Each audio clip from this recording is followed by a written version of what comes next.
Welcome, everyone. This is House Hunting and Hacking. Thank you for joining us here today, December 12th, 2023. Today, our guest speaker is going to be Genevieve Henderson of American Pacific Mortgage, and the topic is how to buy a home even when you're not quite mortgage ready. And we are very excited about this. Genevieve Henderson is the lender of our group. I am John Nichols with Location Real Estate. I am the licensed realtor, and we do have Amber Zamudio. She is our specialist in all things insurance. She is not available tonight, but I'm sure she will be very willing to answer questions at another time. So at this point, I'm going to turn it over to Genevieve Henderson. And I am going to have to switch here, try to switch through these things and hope that audio comes through. So this is a video of the product that we're going to be going over tonight. This product is by no means, like most products, this product is not made for everyone. There are other products out there that I use for various situations, like down payment assistance, first-time home buyer programs. But this is a brand new product that we just rolled out in the last month, and I wanted to present on it and get it out there. So this is a video. So if you don't hear audio, John, if you'll let me know that it's not coming through, but hopefully it does, and we can get started. Are you eager to buy a home but finding it difficult to meet the requirements for traditional FHA or conventional mortgages?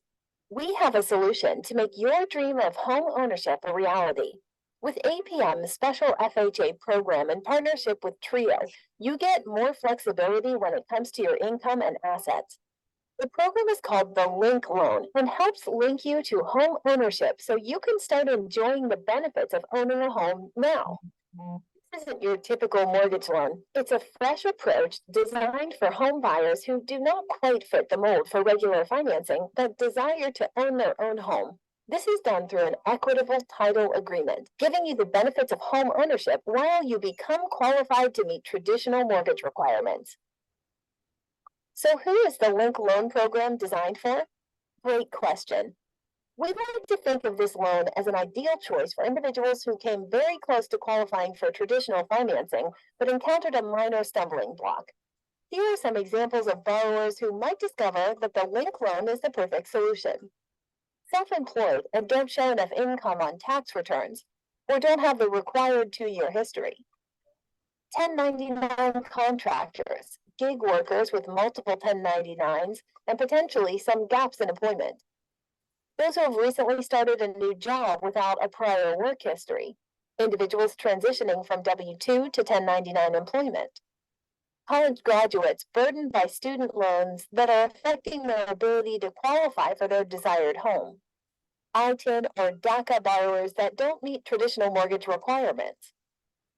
People relocating for a new job without establishing job tenure while also dealing with student loan debt. Those facing difficulties in qualification due to past credit issues, such as foreclosure, bankruptcy, tax liens, or collections. So how does this program work? 1. Begin by applying for a traditional mortgage with one of our APM loan advisors. If you find that you don't meet the requirements for a traditional mortgage, don't worry. We have a solution. 2.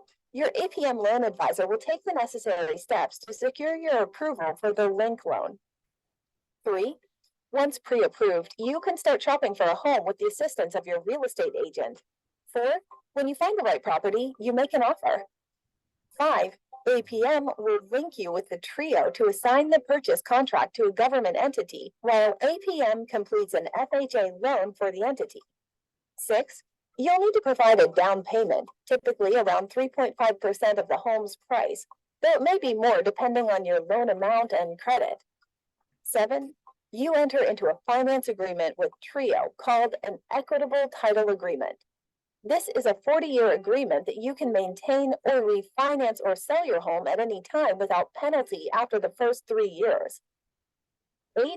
You make your monthly payments based on your agreement, and they will handle the payments on the FHA mortgage loan with the government entity.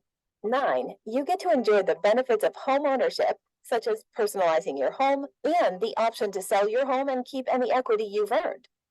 10, once you're settled into your home, you can continue working with your loan advisor to become mortgage ready and eventually qualify for traditional financing. This step brings you closer to becoming the sole owner of your property. In a nutshell, this program helps you get into your own home, build equity, and transition into a traditional mortgage as it makes sense for you in the future. How can I become the sole owner of the property? You can achieve sole ownership of the property in a few ways. Customers may obtain sole ownership of the property at the maturity of the Trio Seller Financing Agreement or when the link loan is paid in full.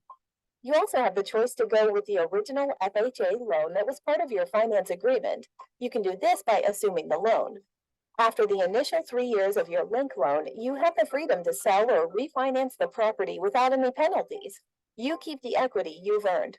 In essence, becoming the sole owner of your property is achievable through full payment of the finance agreement or by taking advantage of the flexibility offered in the link loan program after the initial 3-year period. Wondering how to qualify? Here's what you need to know. To qualify, you'll need a minimum credit score of 600 or 660 if you're self-employed, and 700 for a high balance loan. You should have a 12-month track record of making on-time rental payments, which will be verified. The property you're purchasing must be your primary residence where you plan to live. All income will be reviewed and verified, but there's no income limits or seasoning requirements. You'll be required to have payment protection assurance, renter's insurance, and a home warranty, all of which will be included in your monthly payment.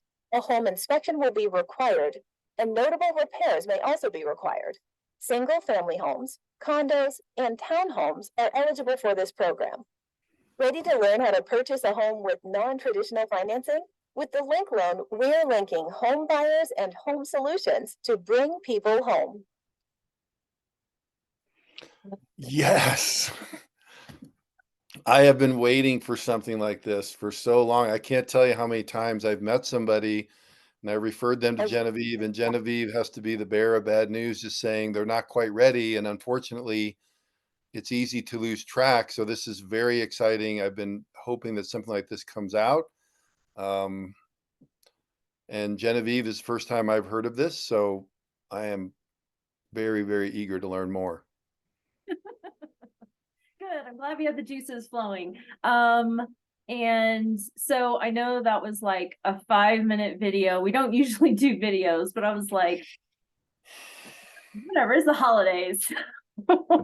Yeah, it is a brand new product.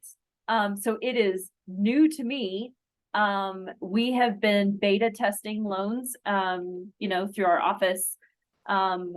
But there are things that I'm still learning about this program. It is incredibly unique. They rolled this out, it's my understanding, in 2021.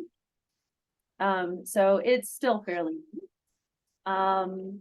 But yeah, I mean, for certain buyers, it is not the ideal loan, right? If you fit the other criteria for traditional lending, you should definitely do that, but not everyone does, as it pointed out and listed. And if you fall into these categories of you take too many you write-offs on your taxes and you're self-employed and you're just never gonna, want to bite that bullet and pay a bunch of taxes on your self-employed income, or you got a recent bankruptcy, all those different reasons, this can be awesome. But some of the biggest things here is it does require 3.5% down. And that's why for a lot of my clients, this would not work because they don't have that. So they're sooner falling into needing to do the traditional and maybe utilize down payment assistance. But if you have 3.5%, this could be really helpful in getting you into a home. So here is some more of that information for us to kind of talk through. So are you ready to buy a home but having trouble qualifying? We have the solution to your perfect home. Start reaping the rewards of home ownership today. So APM offers this. It's an FHA program. So FHA is like that base part of this purchase. an FHA loan in partnership with Trio, and Trio provides more flexibility with the income and the assets. So there's actually this other entity that applies for the FHA loan.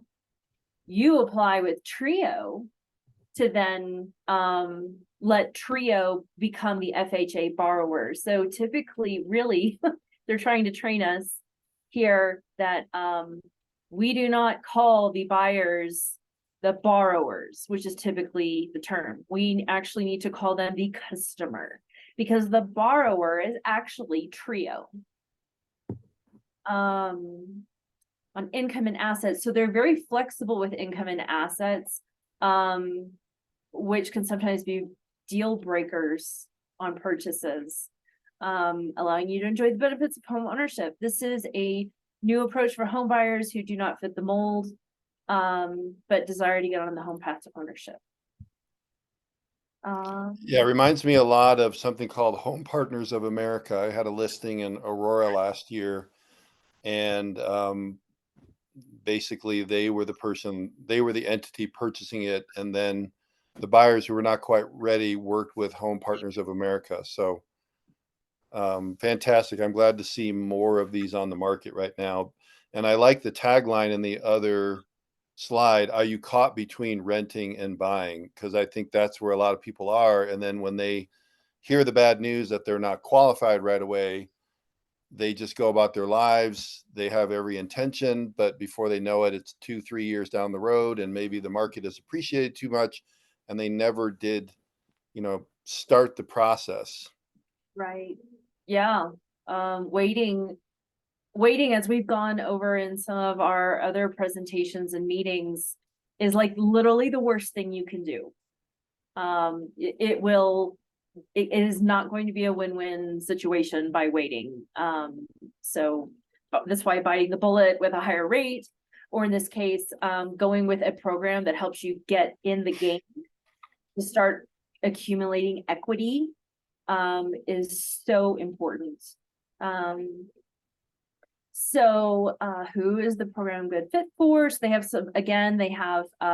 some of these examples in here of, so typically when we're qualifying someone for a traditional mortgage, 2 years of history is the minimum. And so when I've got a self-employed borrower and maybe they've been, a certain type of worker for 10 years, but they decided to go off on their own and be 1099, which is self-employed, and recently. And so even though they've got 10 years of history and they know the market and they know what they're doing, they just started a 2-year waiting period. And that 2-year waiting period can also be not very advantageous, because a lot of times that first year, well, you're getting started. So your income isn't, very good, or maybe you do have a lot of initial expenses, like legal expenses, getting that company up and running. So this is great because it eliminates that waiting period. New job without prior work history. The ITIN and DACA borrowers, typically ITIN borrowers, and for those of you who aren't familiar with that term, those are typically people who are not permanent residents. They are immigration people with ITIN numbers to file. Those typically require a special ITIN loan, and they require 20% down. So the fact that this one would let them in for 3.5 is huge.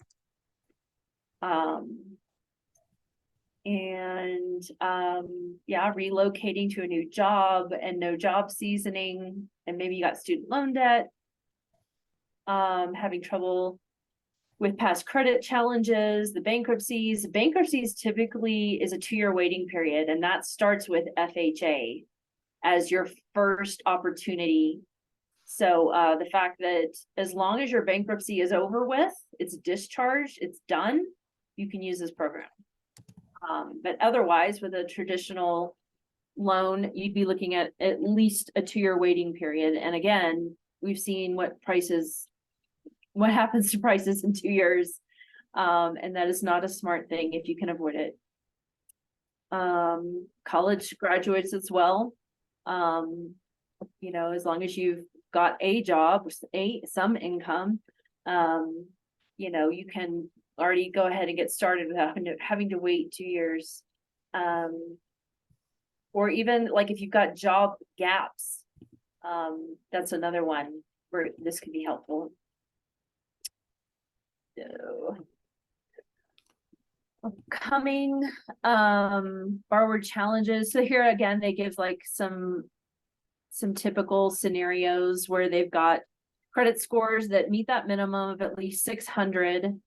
But here it's a family relocating, and their income's 145, but they didn't qualify for a traditional loan, but with Link Loan, they approved for 425. And a self-employed borrower, which again requires a higher credit score. I think that minimum was 660 for self-employed. And they've got student loan debt. The income is at 124. They qualified for a traditional loan at 275, but with Link Loan, they can get their dream house at 400. And let me tell you, when you're talking about appreciation as being a percentage of a home, appreciation on a $400,000 home is significantly more than a $275,000 appreciation. So they're earning equity faster and more.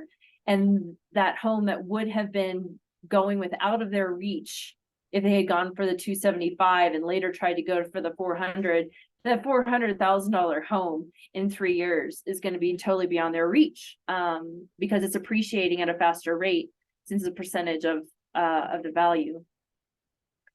And a first-time home buyer with ITIN status, income at 94, and they didn't qualify for a traditional loan. So Link Loan is approved at 335. They even have ones I was looking through the guidelines, even if you don't have a credit score, what they'll take in lieu of that. So, how does the program work? These are the 8 steps that they kind of outlined in that video. Applying with a APM loan advisor, and then sending it off to TRIO to get pre-approved. And then we work with TRIO to assign the purchase contract to a government entity. And then you'll need to provide the down payment. And then enter into a finance agreement with TRIO. This is a 40-year agreement that you can maintain or refi or sell. So don't think you're signing away your life for 40 years. There are options, and then it's only those first 3 years that would render a prepayment penalty. The prepayment penalty is 2%. So if you can weigh that, if it's time to refinance, you want to refinance, weigh is it more advantageous to refinance or wait, or sell, whatever your options are. You make monthly payments, you enjoy the benefits, and then you continue to work with your loan advisor to see when you can get out of that and refinance into something else with maybe a better rate, or you can assume this loan as well. What are the qualifications? These were also kind of outlined in the video really fast, but the single family home, so it can meet a large variety of home eligibility. Manufactured homes is not on the list, but single family homes, condos, townhomes, homes that are on land, as long as it doesn't exceed 5 acres. And then rental history, that one's really important. They do not make exceptions on this. Is the rental history of 12 months, on-time rental payment must be verified. So even if you are living with family, as long as they can see that you had rental history with them that can be documented for 12 months, not paying cash to each other, we can't really see those things on official documents, but if it can be documented, whether it's, even Venmo, bank statements, that would qualify. Owner occupied is important. They do allow for co-signers on this as well. A credit requirements is a minimum credit score of 660. The 660 is for self-employed and 700 for high balance. So 700 high balance is going to be beyond that new minimum of conforming for an FHA loan. Which is, I think it's approaching almost 500,000. That's the latest update. Debt to income max is 38%. Payment to income, and that's 38 is on the top. So in the lending world, we have a top and a bottom debt to income ratio, and this is for the top one. So it meaning just the house expense divided by your monthly income is what that number is for. Income, all income will be reviewed and verified. No income limits or seasoning required. So on, again, seasoning is that 2-year minimum history typically, but they don't require that to qualify for this loan. You can season while you're in your house and you're earning equity. The insurance requirements, so they have that payment protection plan. They require renter's insurance as part of the monthly payment. An annual home warranty will also be required. And then every year that will have to be renewed as long as you do continue to have this mortgage. Your financing agreement with Trio contains a 3-year prepayment restriction. After 3 years, you can sell or refinance without any penalties. Property condition is a home inspection required on all properties, and any notable repairs must be completed prior to closing. So they literally do look at the inspection, which is very not typical of a traditional loan. We don't even care if you have an inspection on a traditional loan, but this one, with them having lots of skin in the game, they do require that you have one done and that they get to review it and request any repairs. How do you obtain? Got this bar that keeps getting in the way. There we go. How do I obtain a sole ownership of the property? The customers may choose to assume the original FHA loan that accompanied their financing agreement. I can't imagine that most people would want to do that, given that right now, if they use this loan right now, this rate is going to be high with the high rates that we have in this market. So you would want to probably not assume this loan. You'd probably want to refinance this loan when the rates come down. But it is an option if you want it. Or you can choose another refinance option, which means also you could switch it. This is an FHA loan. You could switch it when you refi and do a conventional loan if you've been working on your credit during that time. Keep in mind, any payoff of the seller financing agreement within the first 3 years will include the prepayment penalty. Customers may obtain sole ownership of the property at the maturity of the Trio 40-year seller financing agreement. So if you choose to just enjoy the ride, eventually your obligation to Trio will contractually be fulfilled within 40 years of making payments on time. After the initial 3 years, you have the freedom to sell or refinance the property without any penalties. You keep any earned equity. Ready to learn how to purchase the home with non-traditional financing? We've got you covered. So that is the website to this particular product. And otherwise, there's all the legal mumbo jumbo. So does anyone have any questions about this product or any other lending questions, or even if it's realtor questions, investing questions for John? The floor is open. Hey guys, yep, thanks for that. But yeah, I don't think that's, that's not where we fall. I am a 1099 contractor, but personally, we don't need something like that, but I understand the people that would. Currently, Samantha and I, we got 2 short-term rentals in Indio, California, and we have a triplex in Southbridge, Massachusetts. And we're looking at getting into the MRN zones in Longmont currently. When you say MRN, what are you referring to? Midterm rental?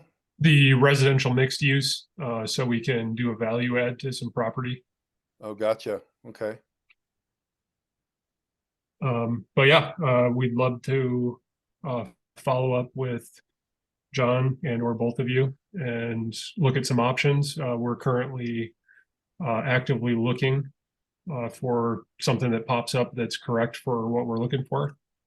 And would love to I just meet saw- up if you guys are around. I just saw on Meetup Real Estate and I was like, oh, we're always listening to the Bigger Pockets podcast. And I was like, can't stop learning. So that's why we hopped on. I see John's burring over there. Yeah, I've got I listen to Bigger Pockets quite a bit. I've just become a podcast freak about the last 2 months, just listening to it all the time. I used to listen to NPR a lot and I like it, but it's like there's so much good information. There's just not enough time. But yeah, for sure. Can you put your like full names and email address and phone number in the chat box? And then we're really close, so I'd be happy to meet you over at like the brewing market or Sure, that'd be great. even it used to be, I think, Todd's Coffee. Now it's like Humankind Coffee over there in Gun Barrel. We go from here to work. We don't frequent very many things, unfortunately. Well, I'll buy the Sound coffee. familiar. Yeah, well, we're down to meet with the coffee. We're trying to work on our work-life balance here a little bit too. Yeah. It's like your next property that you're keeping an eye out for, is this as an investment purchase? It would be, we'd be putting it under Samantha's name, so it would be primary residence for her. And then we would look at, like I said, doing some sort of value add, whether it's ADU or putting a duplex or parceling the property off. One of those options. So we're looking in that's why I was looking in the MRN zone, the mixed use residential, because I called the city and the city's allowing you to, I mean, there's like a housing crisis in Longmont, apparently. So they're letting you do pretty much as a free for all. So we're looking to do something where we can get in and add some value, and obviously we'd hold that and then do it again. Wow. I don't know where if Samantha's like a W-2 employee or what her credit might look like.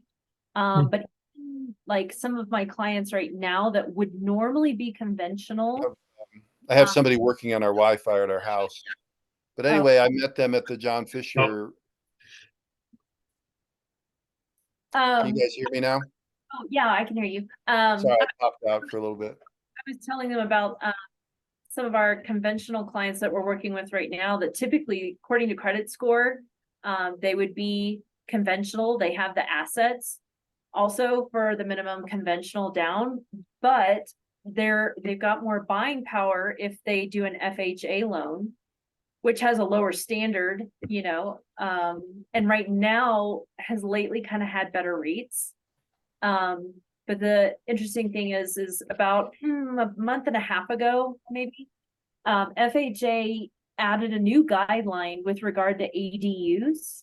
And so that's what's, I think, made a property with an ADU so much more valuable, in that it can, people can qualify for it potentially because you can actually use future rental income from an ADU. If it qualifies as an ADU, you can use that to qualify for more house, with the offsetting of that future rental income from an ADU attached to that property, and use it to buy a bigger house. Right. We've been following that and looking at that, and but we haven't looked at anything with FHA loans. And to be honest, I don't know too much about them. I've never done that before. And Samantha has owned a property in the past in Florida, but has sold that in 2018. Unfortunately, I don't want to talk about it. Don't look at the Zillow, what it is, the estimate right now. But What part of Florida? Orlando, in like a really nice neighborhood, Dr. Phillips.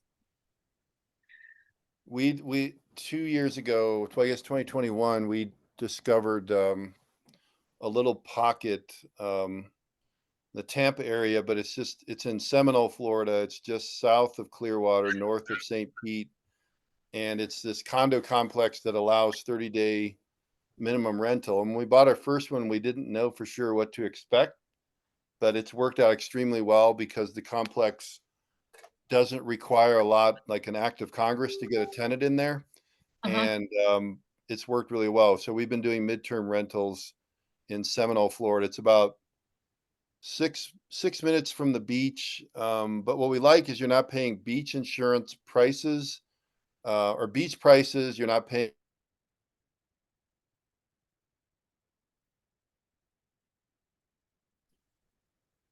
I think you froze up, John. Yep, he's You frozen. sure did. Well, I can tell you from the lending standpoint, that he's gotten 3 condos in the same complex. And the problem is really vetting those different complexes in Florida, because currently, the state, has wanted to sooner encourage people to use the hotels as opposed to Airbnbs and the VRBOs and all those different things. But this particular complex, the HOA still allow 30-day minimum rentals. And that's why he found, like this sweetheart HOA condo complex, and he's done it 3 times. And each one is like a 2-bedroom, 2-bath, and they've got 3 of them now totally decked out, and they're doing I think it's furnished finders. Yeah, we use Airbnb and Furnished Finders. Sorry, I have somebody working on our home internet. It keeps going in and out. But yeah, Airbnb and Furnished Finders are really good for that. And are you renting to nurses, or is there a hospital? Gosh, it's traveling nurses, digital nomads. Sometimes we get retirees. We're still trying to find the golden goose of like the organizer who is doing like the quote unquote corporate rental, but we haven't found that yet. But we've found certain people that are transferring from one state to the next, and they have a stipend, and then they found us on Furnished Finder or Airbnb, and we're trying to backtrack to find out like who is the person that's giving you the money. So Right. we have this. I know. Yeah, we have this one person. His name is Penkaj. He's been staying way longer than he thought because the brand new build down there is just been delayed month after month. But we love it because he's a great tenant. But yeah, it's just we've been surprised just the type of clientele we get, and it's Great. seasonal. I mean, we're during the quote unquote bad months. That would be the hot weather down there. We're breaking even with our costs, and then we start making our cash flow right about now. Great. Well, congratulations on that. I know that's hard. We looked at mid-term, medium term for our short terms in the desert for the hot months as well, because they're not, pretty much mid-October to the end of April is booked solid, but the rest of the months is just sporadic, weekend here, weekend there. And we're looking a little bit on, we posted on Furnish Finder a little bit, and we're looking around, and it's, we've heard some horror stories. Even our next door neighbor posted on Furnish Finder, and they had like 10 people living in the house and a bunch of weird stuff going on. So we sort of shied away from that, but sounds like you're doing it, doing a little bit better than he did. Well, I think it comes down to, we've got it on both platforms, and if it's Airbnb, we net a little bit less and they pay a little bit more, but Airbnb is that trusted third party. But in many cases, people look at our listing on Airbnb and they like it, but they might be a little concerned about price. And then my wife handles all this through the different apps, but there's some ways to strategically say, hey, why don't you go find us over here? And then they find us on Furnish Finder.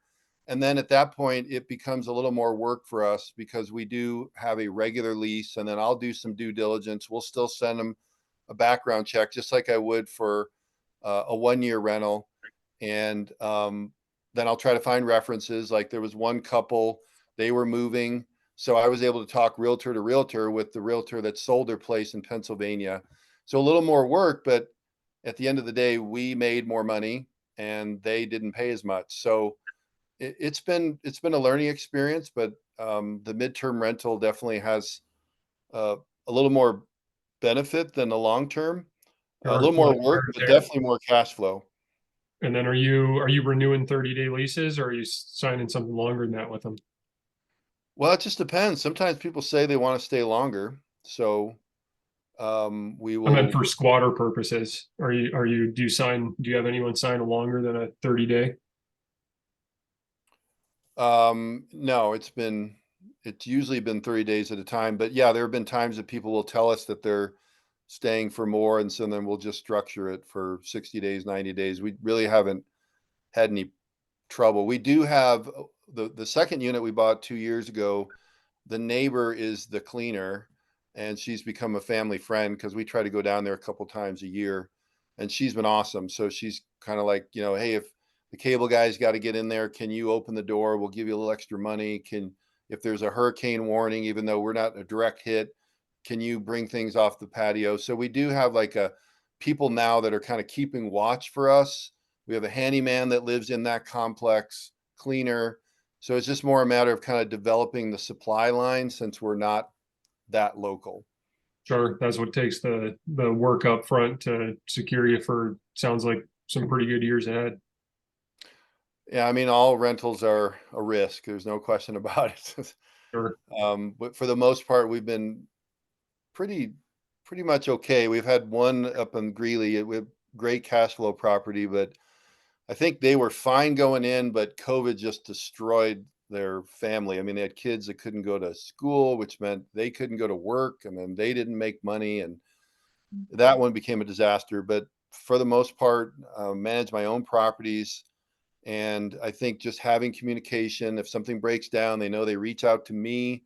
I'm getting my people on it right away, trying to make everyone happy, not creating delays or any excuses for people to dig in their heels and say, I'm not leaving, or, you're doing a horrible job, I'm going to sue you. Just kind of common sense, I think.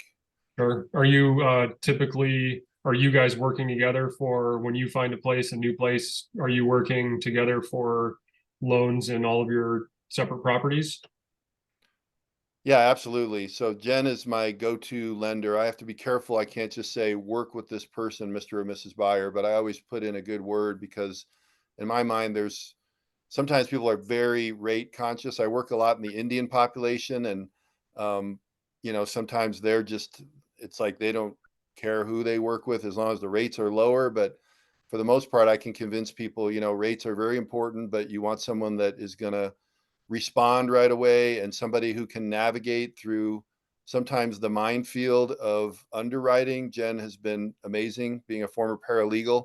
She's a real go-getter that way. So that's the information I try to give buyers, but ultimately it's the buyer's decision. That's great. So we're in sort of a unique scenario. I'm 1099, Samantha's W-2. I switched to 1099 at the start of 2023, so I just got, about 1 year under my belt for that. I have all those three properties. I make enough where I was able to get a loan for three separate properties. Um, I'm wondering sort of what happens when, I don't have long-term renters in. I'm doing short-term rentals, so I can't use that as showing that I'm making money for those homes, I think. How do I continue adding homes to our arsenal here with sort of a unique scenario such as that? Or what would I want to do to continue adding homes under my name personally, in without looking like to a bank like I'm overextending myself? Fantastic question, almost like Maybe you're, that's a question for you, Genevieve. I'm getting a little intimidated here. So yes, typically your long-term rentals, initially, I mean, so typically, you know, right, investors typically use just conventional loans because you can't do an investor purchase with an FHA loan. Only primaries, which is where Samantha's future primary would be great for an FHA Hey, loan. for Samantha. And so the typically, if the rental income is new, let's say you just bought a property in 2023 and you wanted to qualify for something right now, we would use the lease, the 12-month lease that you have on that property to try to offset that mortgage expense on your application for future qualification. Once we get past 2023 and you file your taxes, we would use the tax on your Schedule E. We would use this calculation from that for that property you bought in 2023 to offset the mortgage, the mortgage expense. If you were to do a short-term rental situation, we are again in the situation of trying to buy in this year and offset that expense this year. I can't use a short-term agreement. But next year, if you were buying in 2024 and you listed your expenses and everything in this property on your Schedule E, I am not going to care or see whether it was a 12-month lease or less than that. So that's where short-term rental income can actually be used to offset a mortgage expense. If it is at least, you know, a tax year behind so that you have at least one tax year. Got it. That makes sense. Yeah, that I can use to try to offset that expense. Now, obviously, typically, you know, 2 years is preferred just because your numbers tend to improve after the first year. But yeah, I mean, it's still doable. Okay. Okay. Beautiful. Yeah, I refinanced one of the Indio homes in December 2021 to 2.5%. They asked me about 9 times if I wanted to pull money out. And I got into that one in 2012 for 173.5, and it's, you know, appreciated without even an appraisal to just over 600,000. So I had a ton of equity in the property, and denied cash out refi on that like a dumbass. And then you know, didn't, and then, you know, and we were walking out, you know, taking care of the property, walking out, and Samantha's like, look, the house next door is for sale. And I was like, huh. And we're getting on a plane, and called my realtor that I use down in the desert and just said, hey, can you go take a look at this one? And when we got off the plane, she'd already been over there, gotten us full pictures and videos of the house, a whole full walkthrough. And she was like, man, this house is immaculate. And it was barely lived in. The guy was, I don't know if you know golf, but it was Corey Pavin's caddy lived there, and he was always traveling. So long story short, I got that one and had to take out a HELOC on the first house at 6% for the down payment on the second house. So, you know, just, you know, didn't do it right in that scenario, but, you know, learned a lot through all this. And then Samantha and I secured a property, and we thought we were moving to Massachusetts, and looked at you know, homes are cheap over there. We got a triplex for 400,000 and 3,800 square feet, 3-bedroom, 1-bath, 3 separate floors, and didn't end up moving there. We were going to fix up a floor at a time, and then, you know, systematically move down from the top down. And so that's sort of where we're at right now, but, you know, looking to continue to build. And yeah, that was seller finance as well. So that was seller financed 20-year at 4.5%. So that's great. And looking for, you know, continued seller financing deals. You know, looking at, I know the 2-1s are sort of hard to come by right now, but looking for 2-1s and 1-1s. Yeah, 3-1, the 3-1 that I haven't heard exist in Colorado yet.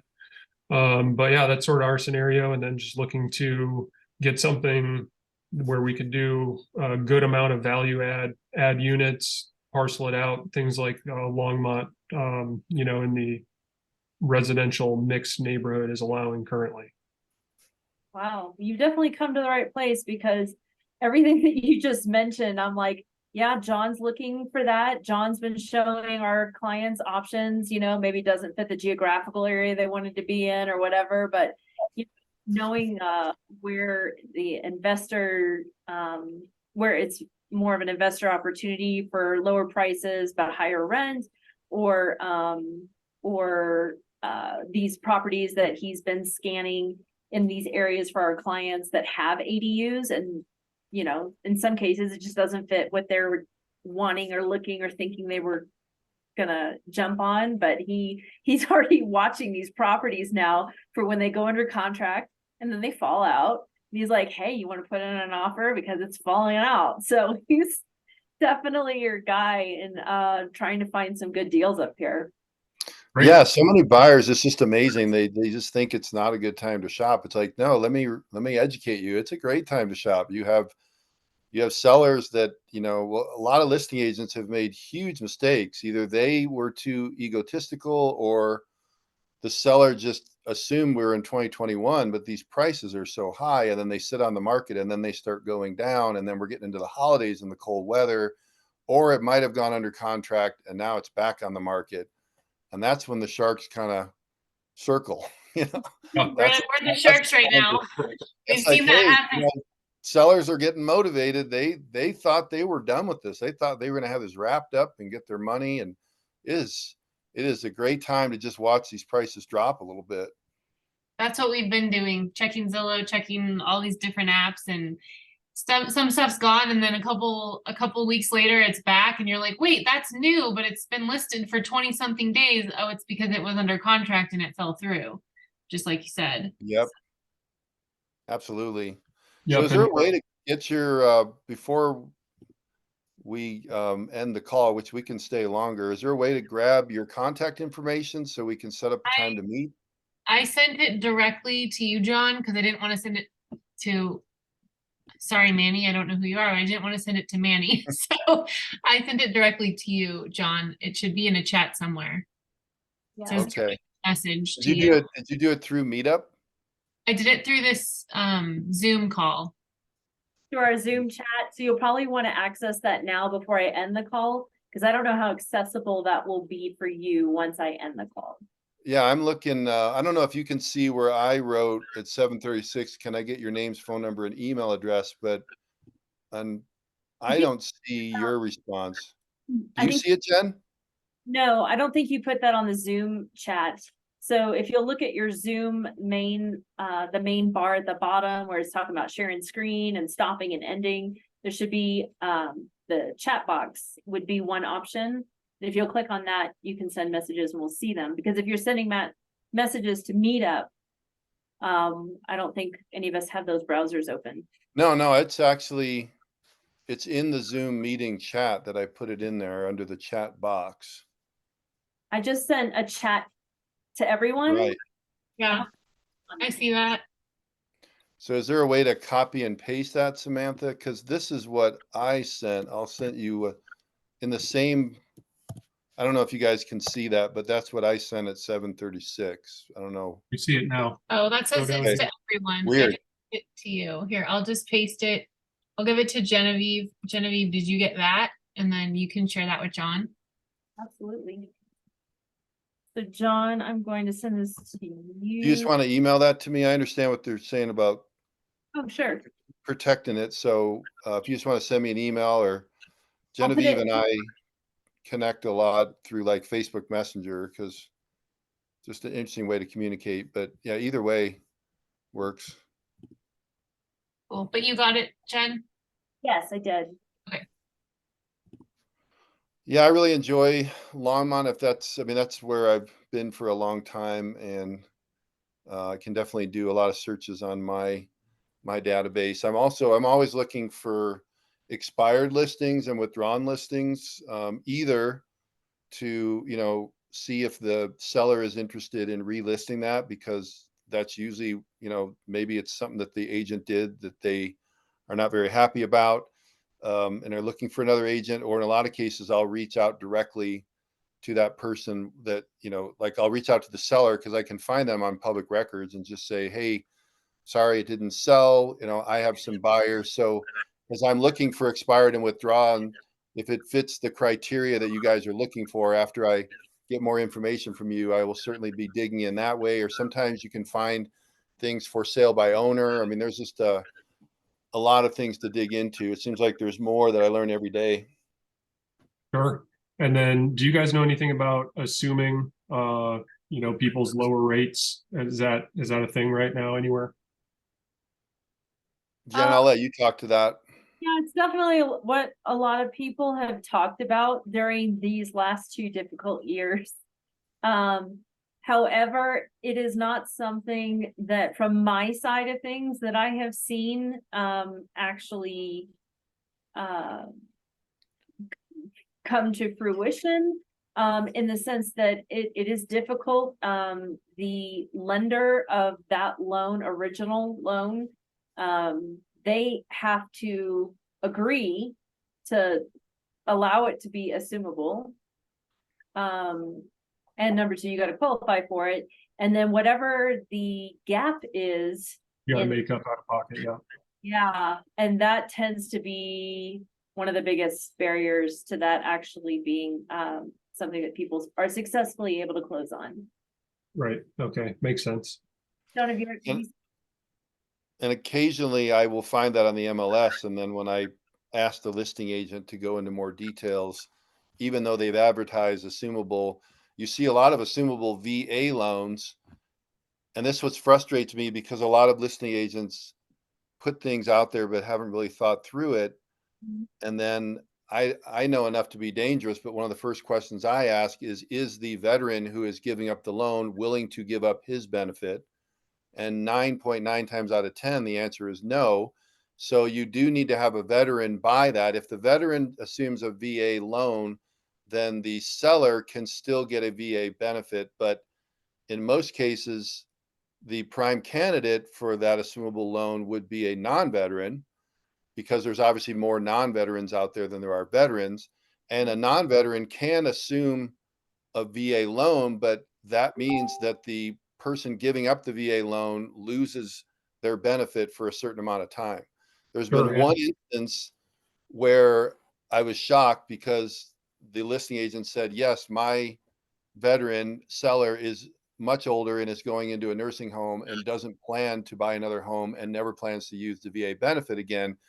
So that was actually a great candidate. I reached out to a buyer about that, but the gap was so big that we had to ask the seller if they would do like special financing on the gap. And they said, no, we can't do that. We need that money in order to, you know, pay for the nursing home expense. Dang. Plus, VA loans what's the rate for VA loans right now? Isn't it really low anyway? I would imagine it's probably fairly similar to FHA. I don't like weekly or daily look at VA rates. But typically, you know, VA is usually follows closely to FHA. Okay. For investors, I will mention another reason, another one of the many reasons that John and I have worked together for, gosh, I think almost about 5.5 years now, is John sees the value as an investor in purchasing condos. The exterior is maintained for that HOA fee. He doesn't have to worry, you know, about a lot of different things. And so a lot of his properties are condos. And I don't know if you've experienced as an investor, typically that becomes an issue if you're purchasing as an investor, is to purchase a condo, because you typically run into the term non-warrantable, and that it would require a special non-qualified mortgage, non-QM, which has a much higher rate and penalties, you know, surrounding that. I have a loophole that I've used probably over a dozen times now. And specifically, definitely on John's 3 that are in Florida, that is technically, in some cases, that's considered it's a non-warrantable condo project for investors, which means they would have to use a much higher rate and a, not as favorable product in order to get into purchasing an investment condo in that project, which that's a common thing in many condo projects. But I have a loophole for that, that I use.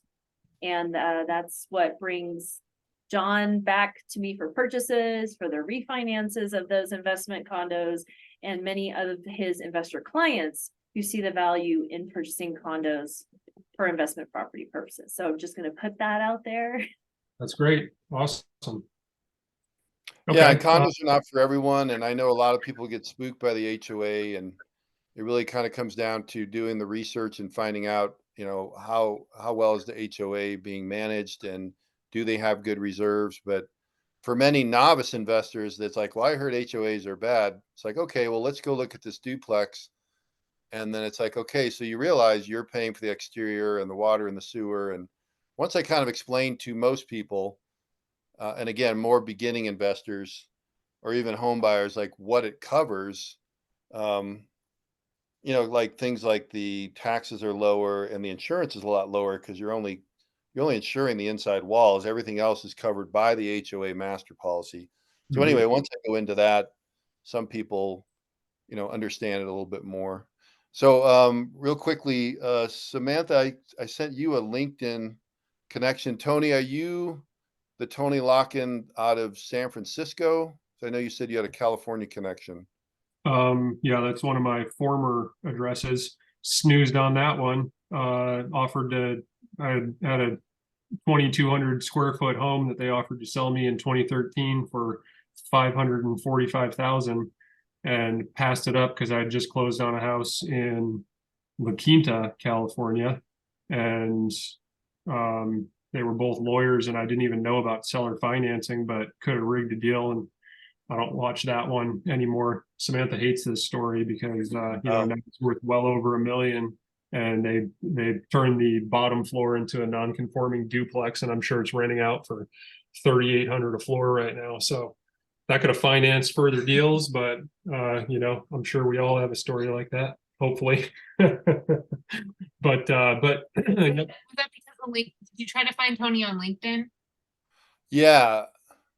Yeah, I don't have any notifications, or I don't check LinkedIn. That's my email right there, the Tony Locken email.